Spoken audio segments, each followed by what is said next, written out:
आइए बढ़ते आगे, फोकस करते हैं एक बड़ी और एक्सक्लूसिव खबर की तरफ। डाइवेस्टमेंट से जुड़ी हुई है हमारे संवाददाता ब्रजेश कुमार हमारे साथ इस वक्त हो चुके हैं तैयार। ब्रजेश, स्वागत है, बताइए क्या है बड़ी और एक्सक्लूसिव खबर। बिल्कुल सर, ये जो डाइवेस्टमेंट से जुड़ी खबर है और बामर लारी की जो है एक जो 8 सब्सिडरीज हैं, जैसा कि सरकार का प्लान था कि धीरे धीरे सबसे पहले उन सब्सिडरीज को बेचा जाएगा, उसमें से जो लॉजिस्टिक्स वाली सब्सिडरी है तो उसकी बिक्री की प्रक्रिया को सरकार जो है तेज कर रही है। और दिसंबर में एसबीआई कैप्स ने इस पर एक अपनी रिपोर्ट जो है वो दी थी और जल्दी ही इसके लिए ट्रांजैक्शन एडवाइजर की नियुक्ति सरकार करने वाली है। सरकार दरअसल उन सारी जो कंपनियों से निकलना चाहती है जो नॉन स्ट्रेटेजिक है, यानी जिनकी बहुत ज्यादा अहमियत नहीं है, जिसको चलाना सरकार के लिए जरूरी नहीं है। तो उसी प्रक्रिया के तहत सरकार बामर लॉरी की जो 8 सब्सिडरीज है उनमें से जो लॉजिस्टिक्स वाली है सबसे पहले उसका डाइवेस्टमेंट करना चाहती है। बामर लॉरी का डाइवेस्टमेंट आपके लिए आगे बढ़ता हुआ दिख रहा है, ये बड़ी खबर आपके लिए आती हुई दिख रही है। और पहले लॉजिस्टिक यूनिट का विनिवेश किया जाएगा, जो आमतौर पर अभी सरकार ने स्ट्रेटेजी बनाई कि अगर अलग अलग तरह के कारोबार हैं कंपनी के या नॉन कोर एसेट्स हैं तो उनको अलग कर दीजिए। तो यहाँ पर इसके लिए ट्रांजेक्शन एडवाइजर अपॉइंट करने की प्रोसेस हो चुकी है शुरू, और इस पर आपके लिए अब बामर लॉरी तैयार होती हुई दिख रही है और इसके विनिवेश में तेजी आने के पूरे आसार आपको नजर आएंगे।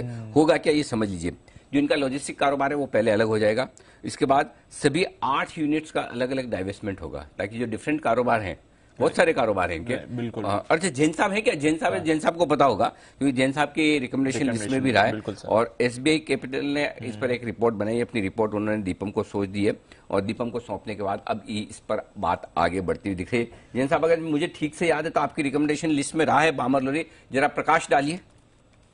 बिल्कुल बिल्कुल अनिल जी, काफी बार रेकमेंड किया और अपनी टीम ने भी किया है, एसआईपी स्टॉक या जैकपॉट सब में, और मैंने भी स्टॉक को काफी बार रेकमेंड किया। और ये स्टॉक जनरली देखिए जितना अप्रिशिएट करना चाहिए था उतना नहीं किया। बीइंग अ पीएसयू या जो डिविडेंड है वो खतरनाक डिविडेंड, बहुत अच्छे डिविडेंड आते हैं 10-12 रुपए के, बट इस कंपनी में दम बहुत है। और डीमर्जर और ये जो वैल्यू अनलॉकिंग और ये सब की अगर बातें हो रही है तो it's a very big positive. देखिए ये ट्रैवल में भी है, ये इनका बामेरोल बॉल के ल्यूब्रिकेंट भी चलता है, फिर आपके सारे सेगमेंट्स में ये जो कर रही है काम, बहुत पुरानी company, industrial packaging, greases, leather chemicals, logistics, infrastructure सब में। तो आप देखते हैं किस तरीके से आता है, but it's a very positive news. सबसे बढ़िया बात मुझे क्या लगती है, इन मार्केट्स में जब ऐसे वॉलेटाइल मार्केट्स है उनमें ऐसे सुस्त स्टॉक्स थोड़े रखने चाहिए, और जहां पे अब डाउनसाइड रिस्क कम है और ऊपर बहुत जाएगी। So with every positive news इसमें आई थिंक बहुत बढ़िया वो रहेगा। और 8 अलग यूनिट बनाएंगे। रीजन भी है कि इतने बड़े बड़े इनके बिजनेसेस हैं, और जो कैलकाटा रहते हो तो देखिए बामर लॉरी का अगर बिल्डिंग देखिए आप, अपने आप में एक लैंडमार्क है और बहुत बढ़िया काम कर रही है। So I am very bullish on the stock. Okay, तो ये है आपके लिए बामर लॉरी। जरा एक बार इसके चार्ट्स पर राय ली जाए। जरा सुमित जी चार्ट्स देखिए बामर लॉरी, जैन साहब की मदद कीजिए। अनिल जी, इसके अंदर पोजीशन होल्ड करके चलने का सलाह रहेगा।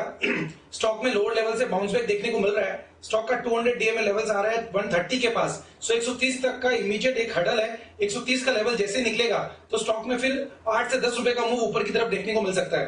पोजीशन होल्ड करें, यहां से एक ऊपर का मूव आने वाले दिनों में देखने को मिलेगा। 130 के बाद मोमेंटम बढ़ेगा। 30 पार होने के बाद बनेगी